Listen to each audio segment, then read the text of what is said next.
El gobierno mexicano exigió a Derechos Humanos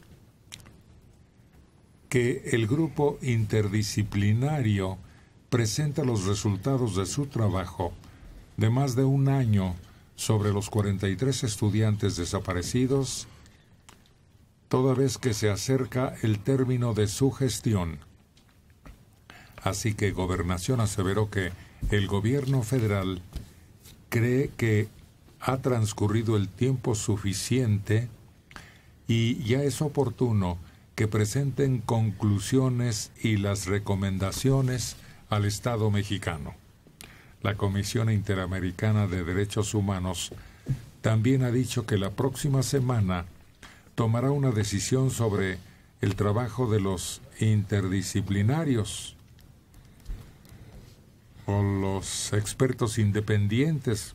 El nombre de este grupo se convirtió en... Una sigla que no dice nada. Sí, muy elegante, eso sí. Pues a ver qué pasa. En una declaración escrita, los familiares de los estudiantes solicitaron la renovación del mandato, en tanto que el gobierno informa que no va a renovarlo y que ahí muere. Bien hecho. Pero el caso es que nadie quedó contento. Estos solo son trámites. Pero justamente por eso, ¿para qué los queremos otro año? Porque no dieron una solución efectiva, independientemente de que si el gobierno les impidió, que si no los dejaron, que si no les abrieron la puerta, independientemente de eso, ¿qué hicieron? Vamos a ver. Enredaron más las Cobraron. cosas. Sí, yo sí creo que hubo obstáculos, porque sí lo hemos visto, pero evidentemente no podían resolver nada. O sea, si los papás estaban esperando que ellos resolvieran, pues creo que también los engañaron a ellos. ¿Por qué? Porque, insisto, lo único que aportaron fue el haber desacreditado la historia oficial de Murillo Karam. Pero fuera de ahí no pudieron armar nada. Y yo creo que este informe, si hay un informe, al 30 de abril va a ser una retahíla de quejas. Nos hicieron, nos sacaron la lengua, nos empezaron a acosar en la prensa, pero no van a decir, miren, encontramos esta línea y ahora sí ya sabemos que sí fue el trasiego de droga por este lado, con este camión. Eso es lo que en teoría venían a hacer los especialistas, no a una declaratoria de qué mal funciona el sistema jurídico o el sistema judicial mexicano, qué mal funciona la PGR. Y yo no creo que tengan o que vayan a presentar algo en términos de datos que apoye a una investigación mucho más amplia o que te dé elementos para saber qué sucedió. ¿Una concreción? Exactamente. Yo creo que va a ser un discurso de quejas, si es que dan un informe. Mientras tanto, los familiares de los normalistas pedirán una explicación a su abogado, Vidulfo Rosales Sierra, después de que se dio a conocer una grabación de una conversación telefónica en donde se escucha la forma que él los critica y los califica de pinches indios piojosos. Supongo que el escenario, ¿no? Sueco, escandinavo. Pues no. Es igual a ellos. Pues sí. La misma familia, o sea, no hay diferencia. Pero ella no habla por su color de piel ni nada, habla por los modos y que dice que ya están acostumbrados a que los traten como si fueran los ídolos del rock and roll, que les acercan hasta los platos, que les tienen que andar cargando la maleta, Eso, mira. que se van de compritas, eso dice en la llamada, que van a Oaxaca y van de compritas, que van a Guerrero y van de compritas, van a Veracruz y lo primero que hacen es llegar a comprarse sus recuerditos. Es que por otro lado, desgraciadamente, a los papás, a raíz de la pérdida de sus hijos, los han tratado como nadie nunca en su vida los trató. O sea, sí es una cuestión dramática, es una cuestión demasiado dolorosa. No solamente el haber perdido a los hijos, sino que además de pronto te encuentras en una situación donde tienes los reflectores, te tratan bien, te dan de comer bien, te llevan a todos lados. Entonces hay una dualidad ahí entre el dolor de la pérdida, pero por otro lado, cierta fascinación por un trato que tú como persona jamás habías recibido. El vocero del movimiento, Felipe de la Cruz, considera que el dar a conocer esta conversación es parte de una campaña de desprestigio que busca dividir al movimiento, pero que ellos están más unidos que nunca. Ayer, al dar a conocer la frase, aquí lo advertimos, que si era parte de un ataque, un golpe bajo, para disminuir la fortaleza de esa protesta. Pues sí. Pero es tan grave esto como lo que le sucedió a Lorenzo Córdoba. O a las otras, o a las grabaciones de el que era el candidato al gobierno de Colima. O sea, porque somos muy dados a que, bueno, como aquí son los buenos, entonces sí es terrible que le hagan eso a Vidulfo.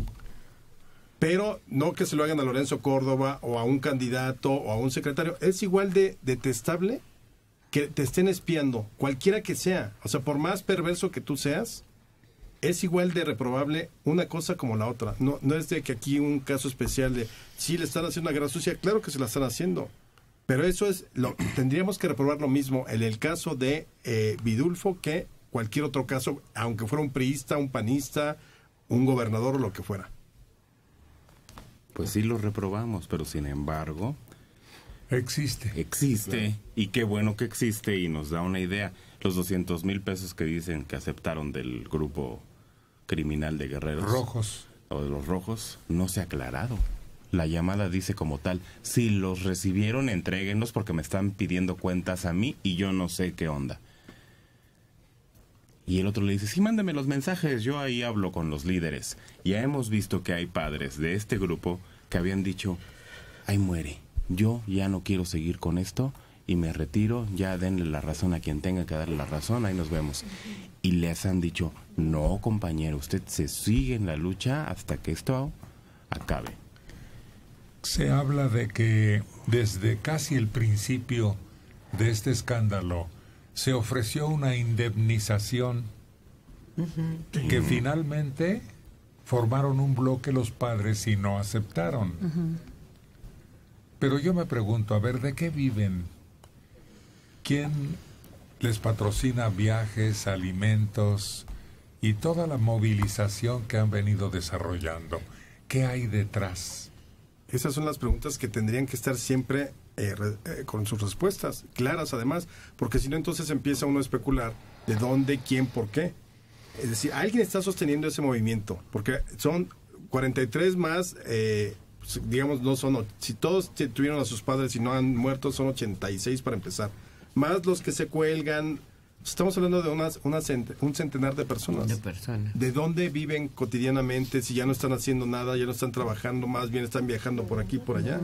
Claro que son dudas que además, insisto, la sociedad las deja pasar por alto. ¿Por qué? Porque es muy fácil irse con la idea de lo que sufren. Y claro que hay un dolor ahí.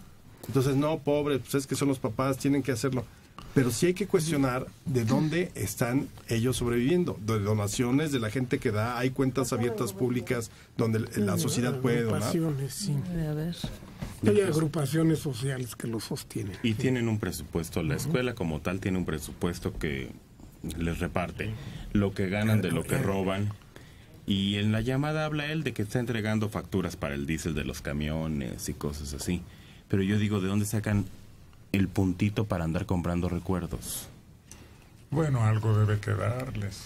Y algo deben tener ellos. Sí. ¿Ellos no se supone que vivían en la inopia? No vivían en la miseria extrema. Ese hecho lo vimos cuando el subcomandante Marcos empezó a recibir aportaciones europeas incluso de apoyo. Gran cantidad.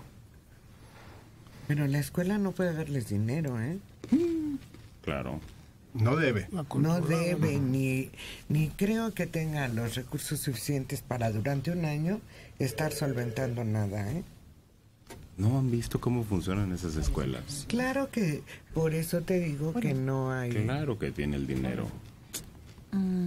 Los puros robos les dejan mucho dinero. Y es que además no se reduce nada más Entonces, no es dinero de la escuela, a los dinero de padres. robos. Sino Boteo. Puede ser boteo. Muchas veces era la excusa de cuando paraban autobuses, cerraban carreteras, de que de ahí iban obteniendo fondos. Pero, por ejemplo, no solamente los papás eran los que estaban acudiendo a todos los foros o todos los lugares que de alguna manera les dieron voz. A veces iban los primos, porque fue una caravana que llegó hasta los Estados Unidos, fueron a diferentes países de Europa. O sea, esto tuvo un eco internacional y no siempre iban los papás. Igual que aquel poeta al que le asesinaron al hijo y a otros amigos. Acuérdense que también hubo recursos para viajes muy importantes a lugares en donde había que gastar. Pues Javier Sicilia. Lo explicó, la Caravana por la Paz tenía aportaciones que se explicaron correctamente. De 35 años, Sara Luz López Segura. La mezquindad de los mexicanos no tiene medida. Es increíble que nos pese el hecho de gastar en esclarecer un hecho importante. De acuerdo, no se debería de pagar. Sin embargo, ante la incapacidad de la autoridad de evitar situaciones así, más aún de aclararlas, se deben usar otros elementos como los investigadores extranjeros. Bueno, pero por eso los mexicanos tenemos el gobierno que merecemos por agachones. Pero ese grupo de extranjeros no ha dado nada. No ha dado absolutamente nada positivo. Si ellos hubieran ya por lo menos un rayo de luz de esperanza para los padres y de que efectivamente había algo en lo que se pudiera llegar a la realidad, no la verdad, porque aquí hay muchas verdades en este asunto, sino a la realidad de lo que sucedió, estoy de acuerdo. Pero se está gastando un dineral en ellos y no hay una respuesta clara, objetiva, que diga, sí, vamos a ir por aquí. No, nada. La culpa de todo esto la tiene un hombre que dijo, esa es la verdad histórica, porque todavía no había bases para señalar que la investigación estaba concluida y las razones detrás del hecho estaban claras. Además es un término extrajurídico, no existe eso. No, pero ese hombre, ¿para quién trabajaba? Para el gobierno mexicano. Pues el gobierno tiene la culpa, no el grupo interdisciplinario que vino. Sí. Si yo como Exacto. aprendiz de albañil quiero arreglar una pared en mi casa y la echo a perder, y llamo a un albañil y no lo estoy cuidando, De nada sirve. ¿para qué lo llamé? Es el gobierno, otra vez. Culpable del hombre que puso, culpable del grupo que trajo y que no le pide cuentas. ¿Cuándo le ha exigido? A ver, enséñame la fotografía donde dices que no hubo incendio. Nomás nos alebrestaron con la fotografía y creo que ni existe. Estamos como cuando comenzó. Pues sí. Peor, porque ya se desgastó el gobierno, ya invirtió dinero, ya ahora menos le vamos a creer.